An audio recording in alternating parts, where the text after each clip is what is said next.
Hey, welcome back to another video from Tin Man Repairs. Today we're going to be talking about chainsaw chains and bars. You might have asked yourself, hey, I'm going to go get a new chain for my saw and I don't know what to get, and that happens, and I'm here to show you how to figure that out.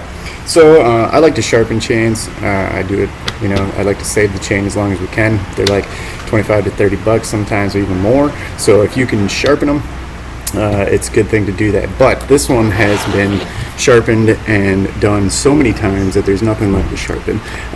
There's teeth missing.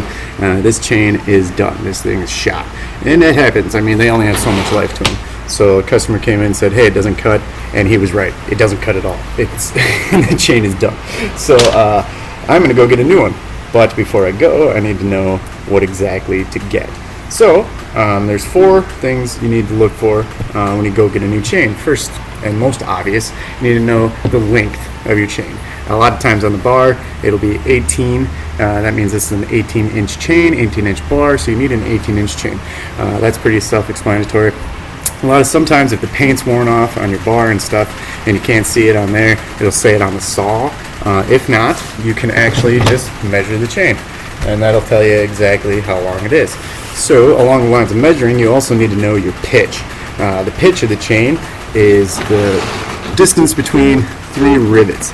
So these are links in here, and these little silver things are rivets, and they hold it together. And so how you figure out your pitch is you measure 1, 2, 3, what the distance is between these 3. You can do it with a ruler.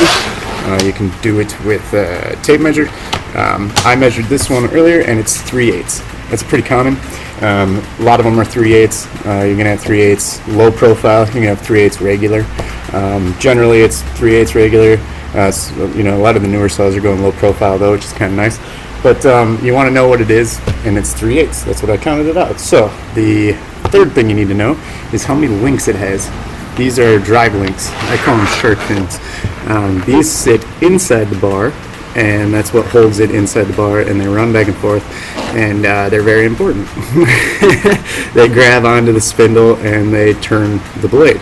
So you need to know how many of these that you have. I know it sounds ridiculous. You're like, holy cow, how do I figure that out? Well, it's really basic. It's the simplest thing ever. You just count them. Okay, you should count the shark fins. So what I do is I'll lay it out like this, so that they're parallel next to each other, so I can just count them in 2s, and I'll just go 2, 4, 6, 8, and I'll count them all out. This one is 62 links, so I need a replacement saw or chain that has 62 links on it. And then you need to know your gauge.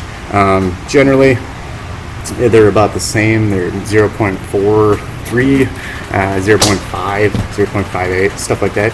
And but you do, if you desperately need to figure it out and it's not on your saw, you can measure it with a little pincher gauge, and you just measure the actual shark fin itself, how thick it is, and that's the numbers you need to know. A lot of times on the blade itself or on the bar itself, you'll have little numbers here, and they'll actually tell you what you need. But sometimes they're worn off, sometimes they're not on there at all. But as you can see, there's a 62, there's an 18, so it's telling me it's 18-inch, and it's 62 drive links. And didn't really tell me the pitch or anything, so I had to figure that out myself. So this is why you need to know these things, and then you can go get the correct chain for your saw, save yourself a headache or walking around and asking 100 people or Googling everything, and now you know. Thanks for watching. Subscribe if you want more.